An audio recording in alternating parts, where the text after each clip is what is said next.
हज़रत हबीब अजमी रहमतुल्लाह अलैह बहुत बड़े अल्लाह वाले गुज़रे हैं। हर वक़्त इबादत में मसरूफ़ रहते हैं। घर के हालात कुछ ऐसे बने कि तंग दस्ती हो गई, खाने को कुछ नहीं, पीने को कुछ नहीं।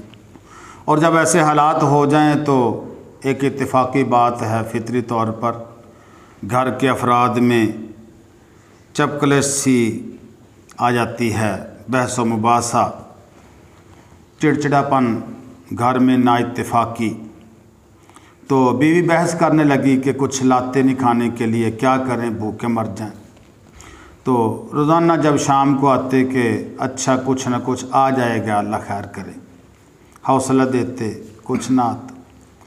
तो एक दिन बहुत ज़्यादा तू मैं हुई तो जंगल के अंदर चले गए। अल्लाह वालों का भी अजीब तरीका होता है ना। जंगल में गए, जाके सुबह से शाम तक अल्लाह के सामने बार बार सजदा रेज़ हुए। इलाही मेरे घर के हालात ठीक नहीं, मेरे घर के अंदर तंग दस्ती ने डेरे डाल दिए। इलाही खाने को कुछ नहीं, पीने को कुछ नहीं, घर के अंदर इत्तेफाक भी नफरत के अंदर बदल रहा है। इलाही मुझे कुछ न कुछ तू अपनी बारगाह से इनायत फरमा दे। मैं बहुत ज़्यादा नहीं मांगता, लेकिन मेरी ज़रूरतें और तकाज़े पूरे करने के लिए कुछ न कुछ इनायत फरमा दे। शाम को घर में आए, अल्लाह वाली से पूछा कि कुछ आया या नहीं। वो कहने लगी कि कुछ नहीं आया। तुम खुद कुछ क्यों नहीं लाए? फरमाया कि हाँ, मालिक ने वादा किया है कि जल्द ही इंतज़ाम हो जाएगा, कुछ ना कुछ आपको मजदूरी मिल जाएगी। वो फिर तू मैं तक बात पहुंची। अगले दिन फिर गए।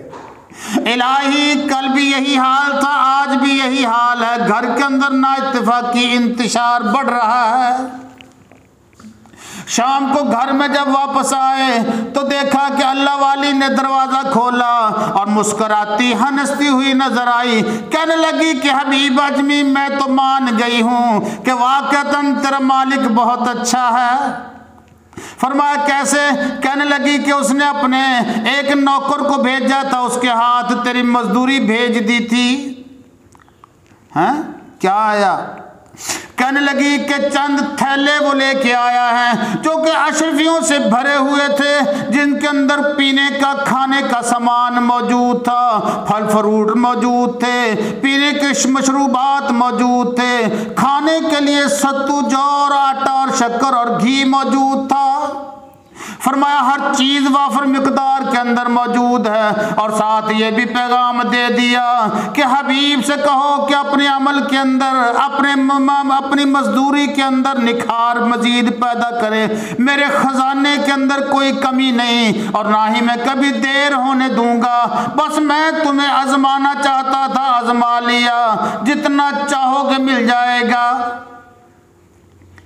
हबीब अजमी फौरन सजदे के अंदर गिर गए और अल्लाह से रूबरू होकर सजदा रेज़ होकर कहने लगे, इलाही मैंने इतना कुछ तो नहीं मांगा था, मैंने ठीक है तेरे सामने सजदे किए। इलाही मैंने रुकू किए, क़ियाम कूद किया।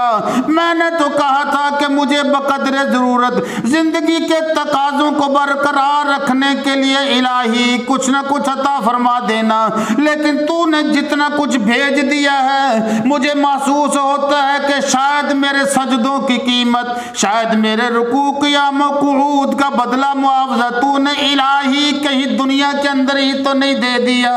कल क़यामत के दिन तू मुझे ये कह दे कि तुझे तो सब कुछ दुनिया में मिल गया था, आखिरत में तेरा कोई हिस्सा नहीं। इलाही मुझे थोड़ा दे देता, लेकिन जन्नत में तो कम अज कम मेरा हिस्सा रख लेता। बीवी भी समझदार थी, फौरन समझ गई कि ये नहीं आया था बल्कि अल्लाह ने भेजा था। फौरन बात की तह तक पहुंच गई। कहने लगी कि हबीब अजमी, आज के बाद मैं कभी भी तेरे से शिकवा नहीं करूंगी, शिकायत नहीं करूंगी, तुझे तंग नहीं करूंगी। मुझे मालूम है कि जिसे अल्लाह ने आज भेजा है वो रज़ाक है, वो कभी भी हमें भूखा या प्यासा नहीं मरने देगा, बल्कि जितनी हमारी ज़रूरतें होंगी, जैसे आज तक उसने पहले पूरी की है, आइंदा भी वो खुद ब खुद पूरी करने वाला है। एक दूसरे से लड़ने का झगड़ने का कोई फायदा नहीं।